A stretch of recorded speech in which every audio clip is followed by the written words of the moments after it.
Sometimes taking the reins of a new event is probably the greatest challenge that you'd like to avoid in your lifetime.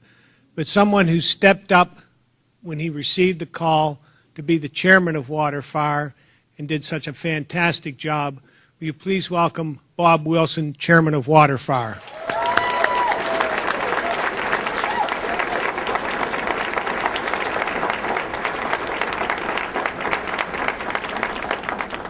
Thank you. On behalf of the volunteers, the WaterFire board, all the sponsors, thank you for that warm reception. So, how's firewater going? What's this firewater thing you're involved in? It took a while, but I knew we had achieved success when people would ask me, how is WaterFire going? Are you going to set the river on fire? That was another one. Certainly with Jen and Rick Barbarak at the helm, we weren't going to do anything to affect the river. You really think you are going to get 10,000 people to downtown Sharon? I'll believe it when I see it. How about 70,000 people to downtown Sharon?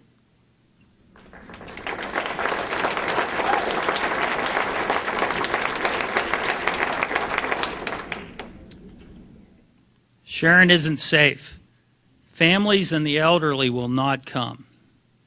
Anybody that attended the WaterFires knows that isn't the case.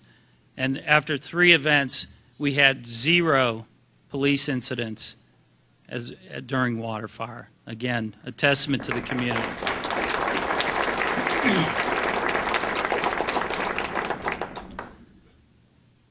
People in this community do not support art and cultural events. Maybe that used to be the case. Or maybe we were not offering enough art and cultural events to the broader community. WaterFire is truly egalitarian. It is free and open to the public, and everyone is welcome. Why are you wasting your time? This community will never come back to its glory.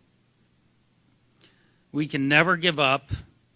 We owe it to ourselves, we owe it to our families, and we owe it to our community. So briefly, how did we arrive here? Gary Mazaris had attended WaterFire years ago in Providence. He was at a culinary event and always in tune with downtown Sharon and the river. He thought maybe WaterFire or something like WaterFire would work for our community. So he gathered up a group of like-minded individuals, and we went off to Providence, Rhode Island on the weekend of September 11th, 2011. It was the 10-year anniversary of 9/11. And we experienced it for ourselves.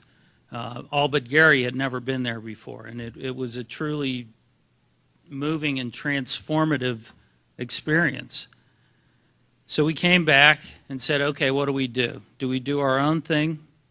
And the group agreed, no, we don't do our own thing. We need to become part of WaterFire. We need to be part of this brand.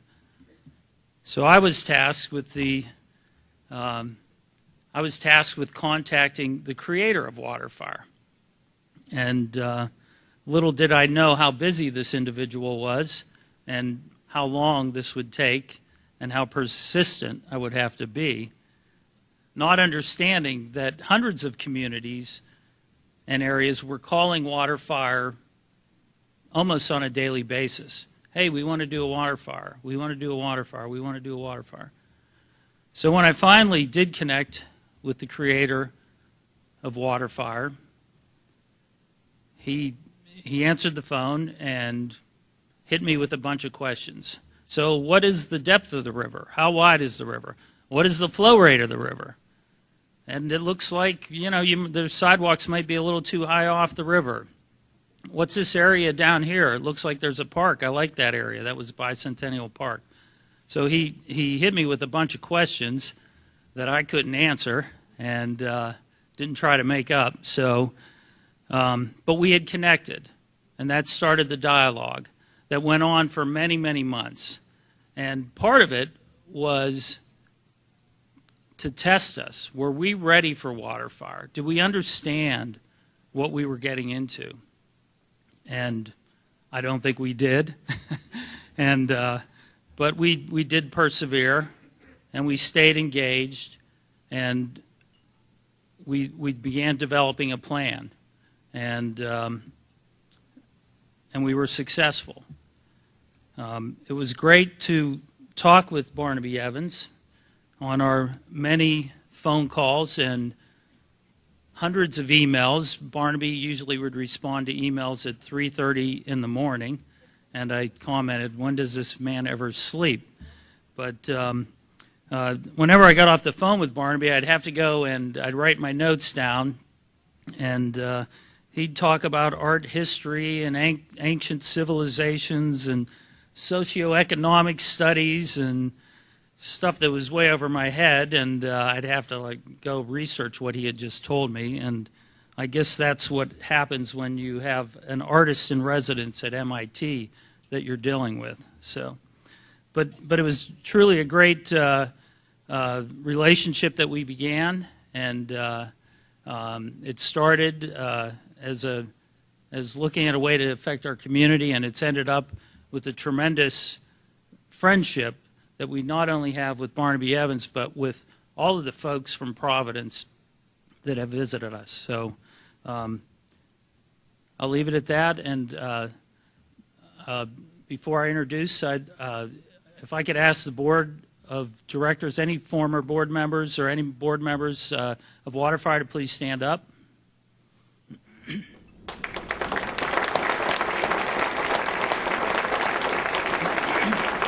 Please remain standing. Can I ask anybody that volunteered even an hour or sponsored or donated money to WaterFire to please stand up?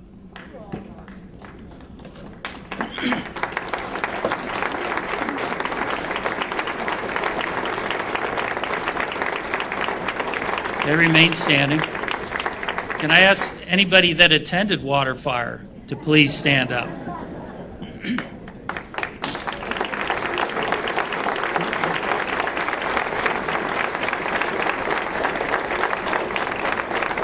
Now, can I ask anyone that is planning on attending WaterFire next year to stand up?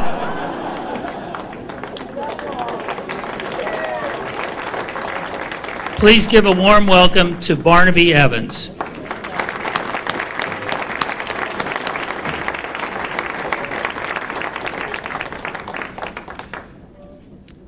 Fix this first. I'm delighted to be here. It's been absolutely a fascinating, it didn't do what it's supposed to do. It says it's thinking. It's been a great adventure. I remember that call with Bob, and we talked about a lot of different things. And the title of this lecture is From Twerking to Aristotelian Epidectic Rhetoric. So I hope you're prepared for this. Let's see. Has encountered a problem and needs to close. That's a good message. All right, so maybe we'll do without the pictures. We had it all set up earlier. You know, I know later we're going to give an award to George, and I have to compliment George. When we drove up to visit him this afternoon, he'd arranged for a little snow squall to happen. So there was this Christmas shimmer of snowflakes as things were coming around here. I think this is right here. So let's see.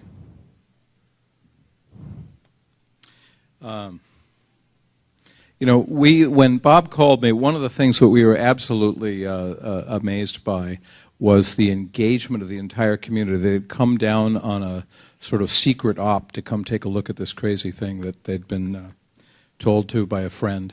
And they came back, and then they called me. And, you know, what I tried to impress upon them was that WaterFire is a very complicated, big project to take on. And, you know, I talked to Rick and Jen and Bob, and we were always impressed with the intensity of the community's engagement to make a difference.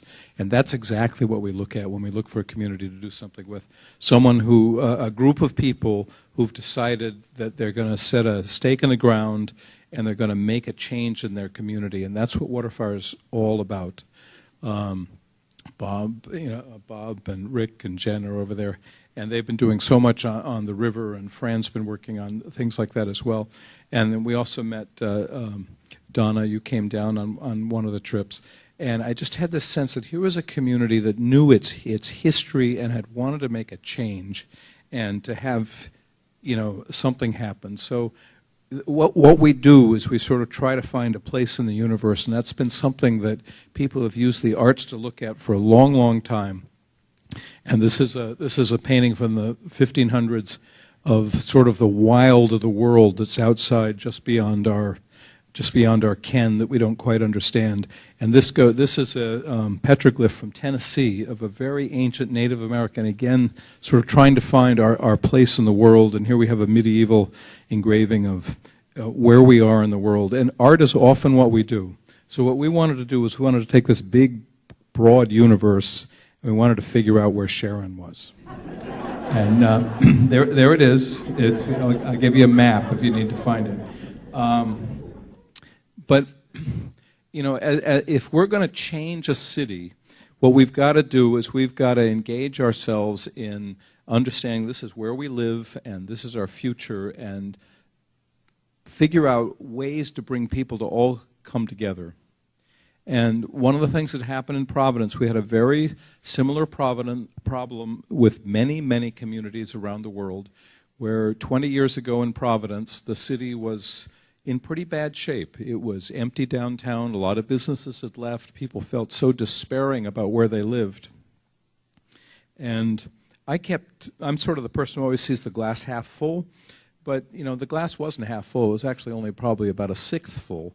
But I still was enthusiastic about that, but you've got to build on that enthusiasm, because the first thing you need to do to turn a city around is get people engaged and wanting to make a difference and feeling that they can make a difference, and there's a way that they can apply their energy and their spirit to changing things.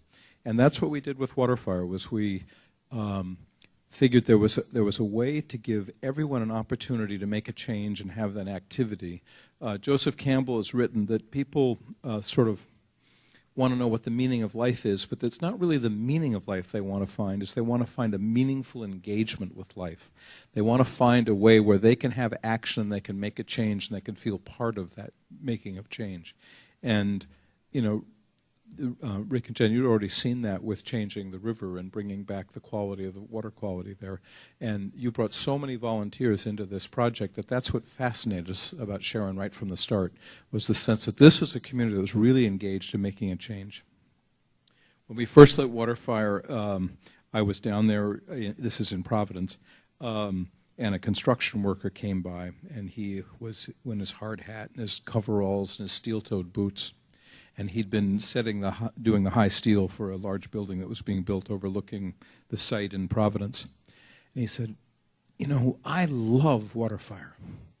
And he wasn't the sort of guy I'd expect to love WaterFire. And he explained to me, I come here with my kids and my family, my wife, my mother, and my mother-in-law, and my mother-in-law's sister. And we came to WaterFire last Saturday, and it was perfect. We didn't have one fight. And I said, well, okay, that's good. And he said, no, you don't understand. We always go everywhere with 2 cars because someone's going home early. And, I didn't know what to say at that point. But he kept talking, and he said, this WaterFire thing, I don't want to insult you or anything, but this WaterFire thing, it's almost like it's art or something. And I realized that's exactly what we were trying to do, because people are very often afraid of art. They're not quite sure how to interpret it or what it is or what it does. And I'm going to talk a little bit about that. But so when he said that, I realized that we'd managed to take the big capital red, scary letter A that had all sorts of curlicues on it, off the word art. And he realized, however he defined art, whether it was in his church or whether it was the stories his mother told him about the old country or whether it was going to a museum or something, that something had touched him and he'd realized that he was part of a larger community and that it worked. And that's all we can ask to do as artists. And that's the sort of thing we'd love to have in the center of our cities. And there's something about art that causes people to behave well. Bob was talking about 0 incidents of any sort of police interaction for 3 events. And we've had the same phenomenon in Providence, and I can assure you that on a non-WaterFire night, there are plenty of reasons for the police to be running around. But there's something about beauty that brings people together. And there's something about bringing people of every background together as a celebratory role where no one feels that they're excluded and everyone feels included. I have pictures here of 2 boats, and boats are designed to be very efficient in the water with respect to the wind and the water resistance and things like that. But when they're designed to work perfectly, they're also incredibly beautiful. And there's a certain quality of efficiency and elegance that brings a sort of sublime truth to it. And when you look at the complexities of building these boats, here's some drawings and all these complicated curves, you realize really how powerful that is. And this is how designers of boats design their boats. These are the curves that they use to do it, and they actually still use analog techniques to do it. Now, we do have computers that tell us how to do it, and here's the formula. These are called NURBS, non-uniform rational B-splines. But even when you use these, and here we are at McDonnell Douglas, clearly I think a slightly dated photograph, but here they are taking the computer prints and he's still got the old spline where he's physically redrawing the line along the aesthetics of what would happen with an analog system. This is a Frank Gehry building, and I was talking to a boat designer who designs boats and very much feels that there's a certain quality of truth in the line. And he suddenly, just out of the blue, said, "You ever heard of this architect, Frank Gehry?" And I said, "Yeah, this is his hospital in Las Vegas." And he said, "What's the matter with that guy?" And I said, "Well, what do you mean?" And he said, "Well, he's such an amateur with respect to curves. You know, he doesn't respect how curves go into things." So this was a boat builder building an analog boat. And he said, "Why doesn't he come talk to us boat builders? We've been working with curves for generation upon generation." And I didn't have the heart to tell him that Frank Gehry's buildings leak like sieves. And because he would have said if he was a boat builder and if it wasn't waterproof, we'd really be in trouble. But I just wanted to get to the sense that there's a certain sense of truth. And if you look at these buildings, what do they remind you of? They remind you of cathedrals. And in fact, the nave of a church is called the nave of a church from the same root of the word that we use naval, as in a navy. And so that whole sense of being underneath the arc of a church is very central to what we're doing here. There's here the physical properties of what made the building, a boat, waterproof, was also what made a spiritual place for us to see as a sacred space. So before I go into some stories about WaterFire and its power to change people, I want to talk a little bit about the functions of art, because we don't often talk about the functions of art. And there are a number of things that art does. And I'm going to elaborate them. This is actually coming out of John Armstrong and Alex de Botton's new book. There are a number of things we don't do very well. One of them is remembering what's important. And the way Alex and John work this out in their book is they say what a painter does is he helps you remember the really salient, important points that you'd like to bring home and continue. And he sort of, all the excess stuff disappears. As they put it, and I've rewritten this to make it shorter, we forget what matters. We can't hold on to we can't hold on to what's important, and experiences become slippery. Art makes them memorable and renewable, the fruits of experience. It is a mechanism to keep precious things and our best insights in good condition and makes them publicly accessible. Hope is something that art does. When we created WaterFire, we wanted to take the symbolism of fire as a sense of rebirth and inspiration and the sort of phoenix rising out of the ashes to encourage people to realize that they could seize control of their community and change them. And as John, to go to John's words, we have a proclivity to lose hope. We're oversensitive to the bad sides of existence, and art is a purveyor of hope. It keeps pleasant and cheering things in view. It knows we despair too easily and builds our strength. Sorrow. One of the functions of art is to figure out how to create a dignified way to think about the losses in our life. As de Botton and Armstrong put it, we incline towards feelings of isolation and persecution because we have an unrealistic sense of how much difficulty is normal in life. We misjudge the meanings of our troubles and panic too easily. We are lonely, not that we have no one to talk to, but because those around us do not have a way to appreciate our travails with sufficient depth, honesty, and patience. We suffer and feel further that the suffering is inappropriate and somehow lacks dignity. Art is a source of dignified sorrow, and art reminds us of the legitimate place of sorrow in a good life. Rebalance. This is something we see in Sharon very much. Art encodes with unusual clarity the essence of our good qualities and holds them up before us in a variety of media to help rebalance our natures and direct us towards our best possibilities. Self-understanding. Art can help us identify what is central to ourselves that can be hard to put into words. Much that is human is not readily available through language. We can encounter art objects and say confusedly, but importantly, this is me. There's something about holding the torch full of light and hope and inspiration and being honored by that in the middle of your community that really reinforces people's commitment to change their cities. Growth. This is an opportunity where art often is what presents us to other cultures that we're not that familiar with. You'll see that more in WaterFire and Sharon through the music, where music from all over the world is presented, but it's music we've thought through that although we anticipate people may not know it, we think it may reach out to them. And finally, appreciation.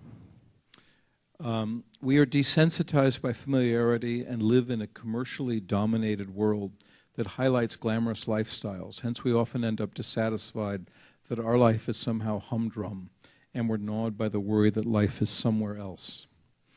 Art peels away our shell and saves us from our spoilt, habitual disregard for the beauty that is all around us. We recover our sensitivity, we look at the old in new ways, and we are prevented from assuming that novelty and glamour are the only solutions. We don't often think of art as tools for us to interact with the world or to change our sense of place. But I think in the last 3 lightings we did of WaterFire in the middle of Sharon, you saw the incredible capacity to change people's sense of expectation.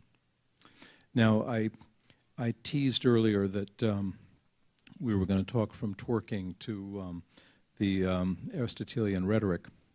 And the source of that is one of the things that WaterFire does is it's part of a tradition that Wagner first wrote about called Gesamtkunstwerk, which is this sense of a completely unified artistic expression where the fires and the music and the people are all, and the city itself are all part of that experience. And during the Miley Cyrus little incident, people were teasing that twerk was the end of the word Gesamtkunstwerk, which of course it isn't, but it is spelled the same. But the Aristotelian rhetoric is, ancient Greece was our first democracy, and it's still very much the model for the United States. And when they created a democracy, they had to create all sorts of new forms. They didn't have trial by your peers. They didn't have ways that you made decisions. And one of the things they established was a field of rhetoric called epidictic rhetoric, which is about symbols. And this is what the Parthenon was about, and this was what the layout of the city-state of Athens was about. And the ideal of epidactic rhetoric was using metaphor and symbol as a way to express the solidarity of the community. So what we try to do with WaterFire is we try to use this sense of inspiration, of the sense of possibility and capacity for change.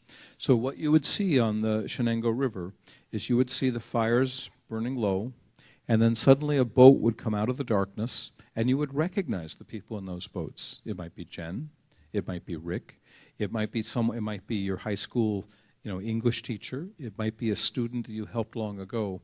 And each of them come forth and they put their log on the fire, and the fire slowly builds up to brilliance with sparks and light and energy. And that's a civic ritual that we're engaging all night long in front of people.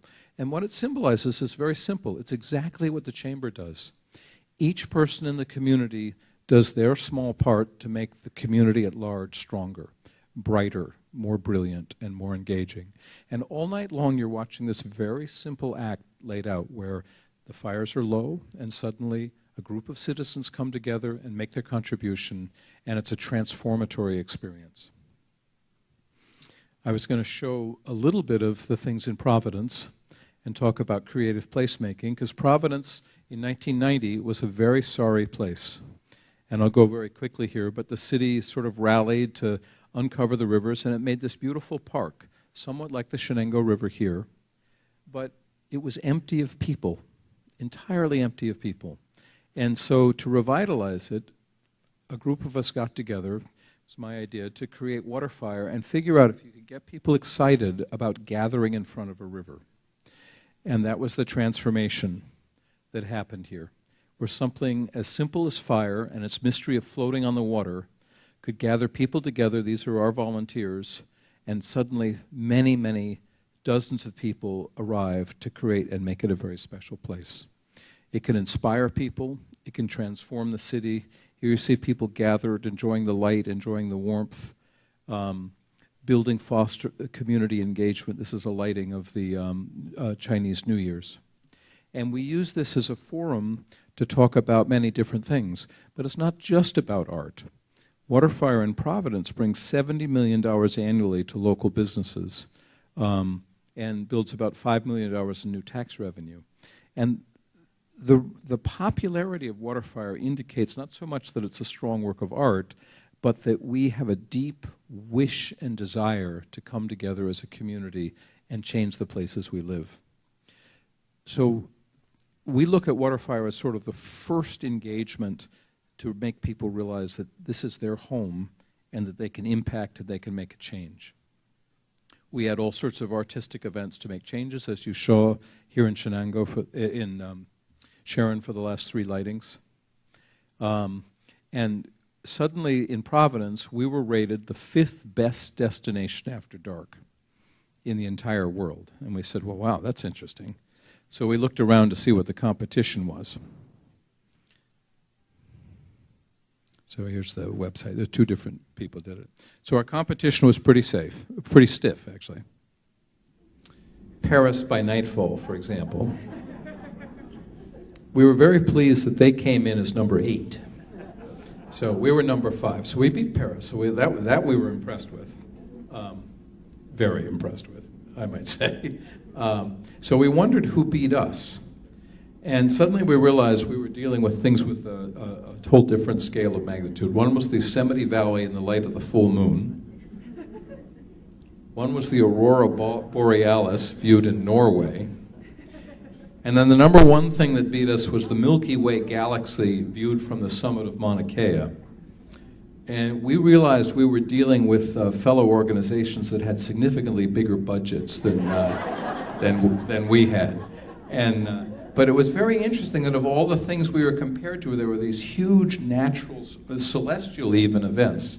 And there's something about WaterFire. This is us tooting our own horn. The Fire Marshal of Sharon has yet to approve this. This is the E-flat flamophone.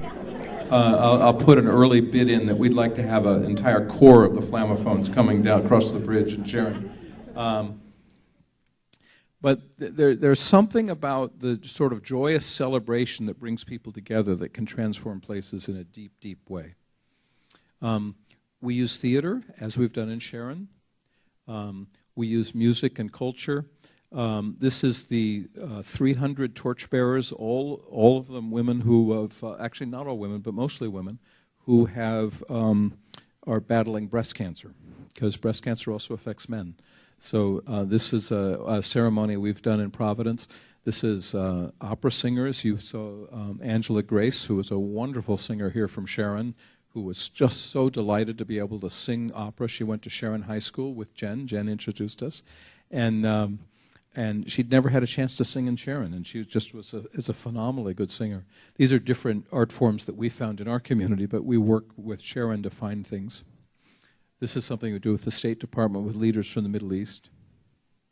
We had an incident that happened in Providence where we got a very excited call from the Pakistani community, and they said, you know, you have WaterFire in 6 weeks on Pakistani's National Day of Founding Day.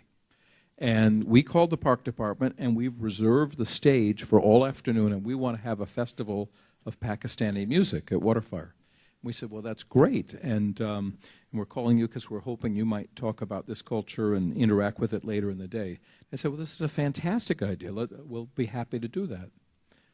The next week, we got a call from the Indian community, and they said, you know, you have WaterFire right near the National Founding Day of India, and we called the Parks Department, and we reserved the stage right in the middle of Water Place, and we're going to do a festival of Indian culture all afternoon on that day, and we're hoping you might play some Indian music that night. And I said, well, that sounds like a great opportunity. Thank you so much for calling us. So I called the Parks Department, and I said, who'd reserved the stage on August 19th? And the Parks Department said, well, you know, is this group, we got a name here. And so they had, both the Pakistani and the Indian community had both reserved the stage. And I explained to the Parks Department that, no, it's not the same group. They're celebrating independence from each other. And they've been battling over it for nearly 50 years. So first of all, I reserved another part of the park where we might be able to have a stage, and I called them up and I said, you know, there's this great opportunity that's just come up. Turns out, you two both think you've reserved the same stage, and so we've got another stage for you, and we arranged all that for you to do your event. But when WaterFire starts, when the sun goes down, we'd like to combine your two events on the same stage. And they told us that was an insane idea and absolutely impossible, and you know, were we, you know, who did we think we were? So we suggested a meeting with 2 people from the Pakistani community and 2 people from the Indian community come together. And I'll make this very short, but it was a long, protracted negotiation. But we eventually convinced them to try this. And it was a huge success.